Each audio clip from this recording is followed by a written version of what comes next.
G'day guys, back with the Outer Circle. I spent a lot of yesterday trying to figure out a video on explaining how the Primaris Marines, certain Marines, not all of them, in the Shadowspear kit, how they were very stupid. Well, today we're going to start looking at the Chaos half of the kit. Well, I think you'll find that it's a lot more positive than yesterday's video. And that's because Games Workshop made much better decisions with this half of the kit. Now, it's not perfect, but it's a lot closer than they've been in the past. So, the Chaos Space Marines themselves look pretty good in this kit. I think we can all agree on that. I'm not a huge fan of the Chaos character leading them. I don't like the fact that he's so dynamic. Doesn't really suit the Sorcerer as such. I don't know, just something about it doesn't work for me. Not terrible, just not great. Somewhere in the middle. I really do like some parts of him though, like the staff, the helmet especially, great parts. I think even the backpack's not too bad. I think it's just more the legs up in the air, sort of jumping or floating through the air, that part of it that I don't like. But otherwise, it's okay. It's okay. I think the biggest flaw with these models is the fact that they are snap fit, and that half the squad are armed for long range with bolters, and the other half are armed for close combat. It means they can't do either job efficiently as a squad, which is a bit of a shame. Now, I'd understand it more if they were combat squads, but clearly the guy with the plasma pistol out the front there is a champion.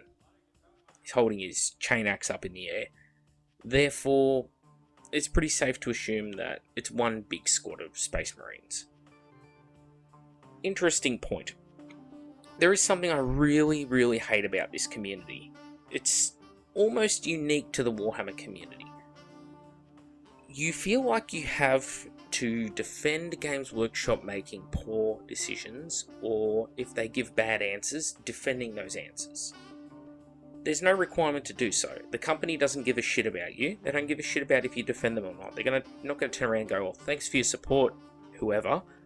You know, great to see fans like you. They don't give a shit. And the reason I bring this up is I noticed on the official Facebook Warhammer community page, a person say, hey, these are monopose models. And you said they're not monopose models, that you can customize them yourself. They're customizable. To which Games Workshop basically turned around and said, or their community team, oh, well, you know, you can modify them. Well, I'm sorry, that's not customization. I mean, by the technical term, yes, it is. And we're not talking technicals here. They knew specifically what people meant when they said customizable. People mean, hey, can I swap the heads on every model? Can I swap the shoulder pads on every model? Can I swap the arms of a model, the legs, that sort of thing? That's customizable. Okay, previous versions of Space Marines and Chaos Space Marines, where the legs are one piece, the torso's another piece, each arm's another piece, the head's another piece, the shoulders are different. That's customization, because you can kit bash it, build it any way you like, to build any number of poses, or put arms from one kit onto the models from another kit. Works really well. Can't do that with these snap together kits. They go together one way, and okay, yes, you can modify them, but that's no longer kit bashing, that's now actually converting. And that's great if you've got the skills to do it properly, but a lot of people don't, and a lot of people lack the confidence to do so. So if you're targeting this at entry-level players, I don't think the fixed weapons is great. And the reason it pissed me off was because on this particular Facebook post, a lot of people in a big long column giving each other hand jobs for supporting Games Workshop, going, oh, well, you can customize it. Just get out a scalpel. Come on, guys. I can customize anything if your criteria is, hey, if you take a bunch of tools and files and green stuff, you can modify anything. Well, of course. Okay, but that's not what people are saying. When they talk customizable, they mean easy. Can I swap out part Y for part Z? You know, I think that's pretty fair for people to ask, can we do that? And Games Workshop hinted at it, and then when called on it by a person, they sheepishly turned around and said, well, you know, you kind of can, if you technically... Yeah, well, technically, I could grab a solid brick that you would build a house out of, kiln-fired hardened clay, and say, well, technically, this is a 28mm Space Marine. You just got to grab, you know, a scalpel out and a bit of green stuff and set to work. You know, a file and a few weeks to work at it, and yeah, that brick will probably make a fantastic 28mm Space Marine. It's customizable, that brick. You'd say I'm a fucking idiot if I said that to you, wouldn't you? Right, so how come they say, oh well, you know, these are customizable? They're not. And it's not the first time they've pulled this shit either. They also pulled this shit with removing decals. They turned around and said, well, it's okay if the decals are gone, you can still freehand the designs on. A lot of people are not good at freehand. Me, myself, I can freehand, but only in the perfect conditions. As I recently discovered, what I could do one day was completely different once the temperature heated up. Because it's Australia, it's usually very bloody hot, which means my paints dry pretty much as soon as I put them on the brush, even if they're very watery, which limits the amount you can paint in summer. And we're on the tail end of summer. We've actually just ticked over to spring right now. Sorry, to autumn. Spring. Know your seasons, Macca. And so freehand isn't an option in those months.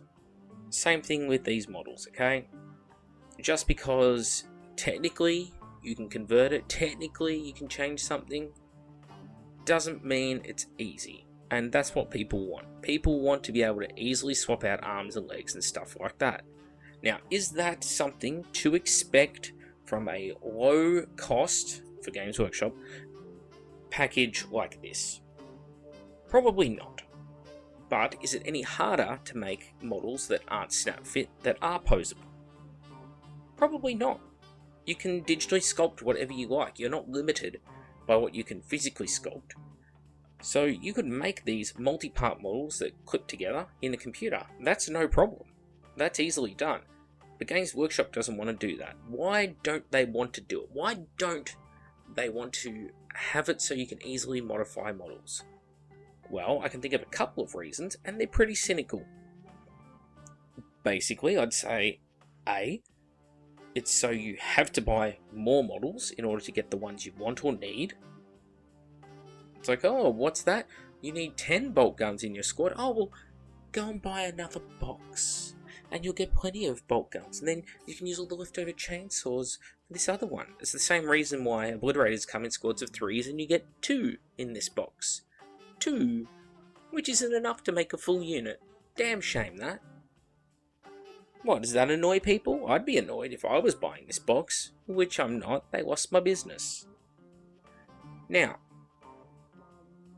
the other cynical problem is that it's basically saying, we know that a lot of companies out there make shoulder pads and helmets and stuff like that that look really good on our models. We don't like that. We don't want anyone else's dirty, dirty property touching ours. And so they make it so it's really hard to put those parts on their models. Now that's totally within their rights, don't get me wrong, but is it noble of them to do this? Not at all. It's a very cynical move. It doesn't mean, though, because it's their right, that you have to go, oh, well, it's their right, you know, let's support them in the decision. I mean, as a customer, it's in your best interest to get models that you can make perfect for the job you require of them, okay? That is the goal. I need to get a certain amount of models the quickest, cheapest way possible to represent exactly what I need on the battlefield. This box does not allow you to do that, not unless you're a gun with the old conversion stick. Me personally, if I was to offer some free advice to people, if you wanted to make an all bolt gun squad out of this unit, all the bolt pistols, cut the bolt pistols off the hand, glue bolt guns onto them. That's the easiest way to do it. Yeah, they'll still hold chainswords, but it won't look too bad with them firing bolt guns like pistols. They're a little bit crazy, maybe they're not the most accurate sword. You can get away with it. The harder part is making them an all-close combat squad if you desire that, because it's going to be very hard to do it with the guys armed with bolt guns. My suggestion there would be to look at the Horus Heresy bits market, where you'll find a lot of Mark IV and Mark III swords on eBay and such floating around, because not many people use them. They actually have sheathed chain swords which are hanging off the belts of Space Marines that you can glue on.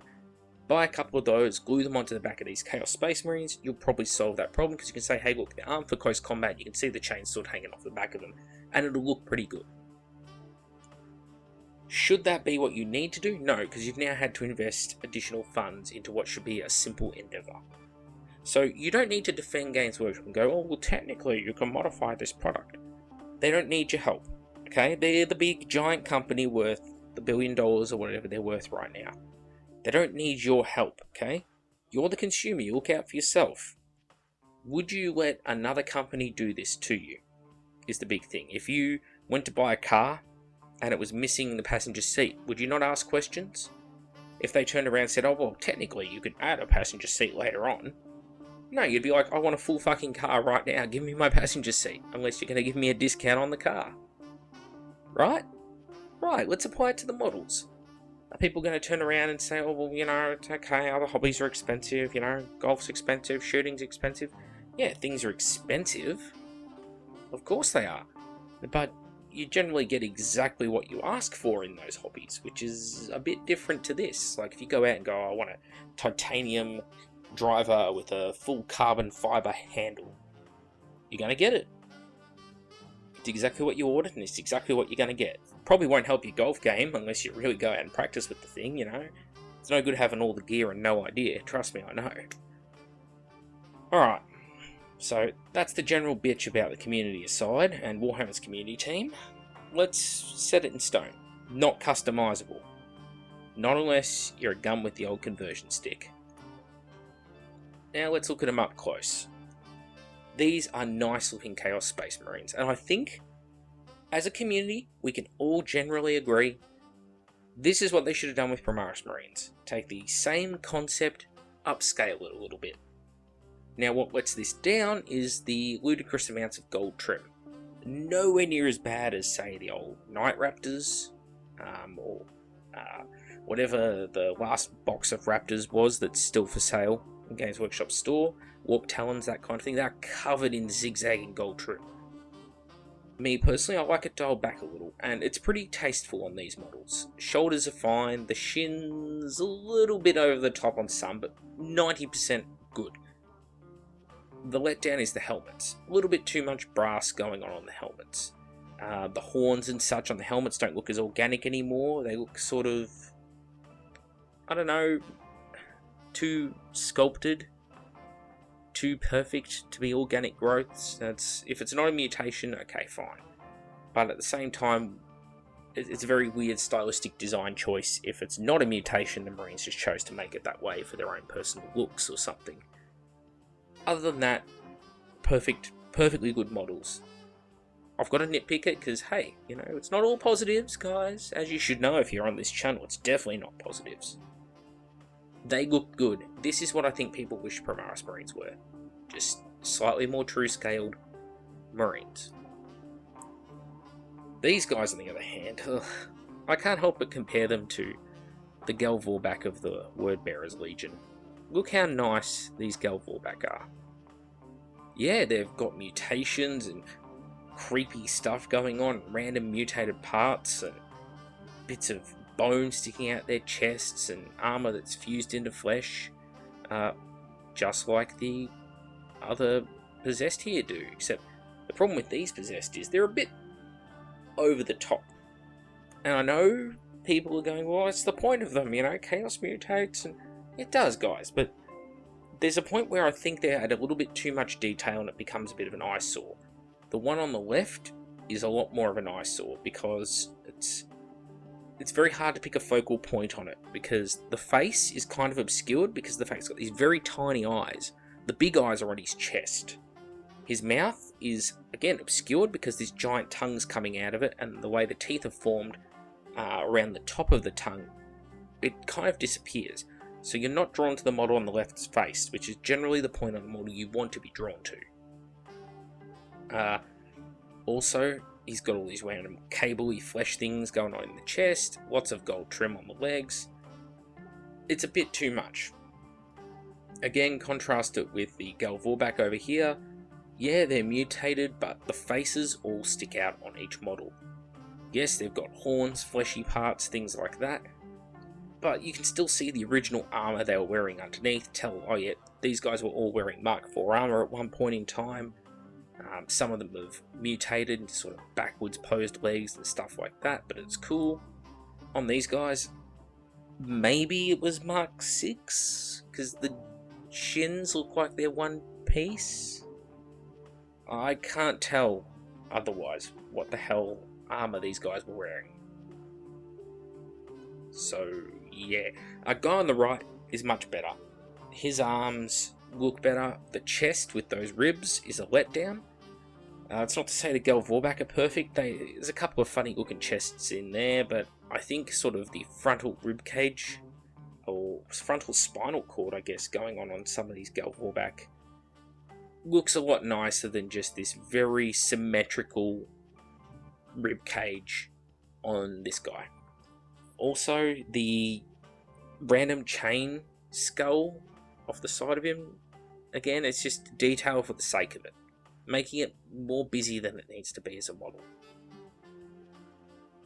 I would be interested to see what really cool conversions people come up with this. I should have a competition, just say, what's the best conversion you can make using parts from these two Possessed to make a better looking Possessed? I might do that. I might make a competition. Okay. Other than that, they're okay. The new Obliterators. Boy, do these do not much for me. The only reason they don't do much for me, I'm not going to call them terrible. They look too much like Hellbrutes for me. I don't see them as a unique unit. They look like a smaller Hellbrute. They don't look like Centurions, which clearly they've tried to go for, with the feet on them are definitely Centurion feet. Well, not the fleshy feet, I guess, but it looks like at one point in time they were Space Marine Centurions, perhaps. But they look too much like the Hellbrute. There's not enough stylistic difference. You see, the old Obliterators were like Terminators, and their arms had turned into big fleshy stumps, and the fleshy stumps would have weapons morph out of them as required. These guys look more like... They look more like you took an Ogryn and slapped armor onto an Ogryn's body, onto his scantily clad frame. You know what I mean? It doesn't look like these are Terminators or Centurions that have grown parts into flesh. These look like something that was made entirely of flesh that's had armor put on it. I might be the only one getting that vibe, but because of that, it's not doing it for me. I think it's more terrifying if it looks like armor that's morphed into flesh than flesh that's got random armor plates strapped to it. I think a lot of people will follow that train of thought, though. I don't think it's an entirely controversial opinion. Does it mean they're bad? No, not at all. I just think it would have been more of a body horror element, more terrifying if these looked more like armor that had mutated and grown flesh than flesh that had armor put over the top, which is exactly what these look like. They look like a torso plate, some shoulder pads, some power fists, and some greaves slapped onto a very buff Ogryn. Yeah, the Chaos half looks alright. Let's talk about the Space Marine half a little more.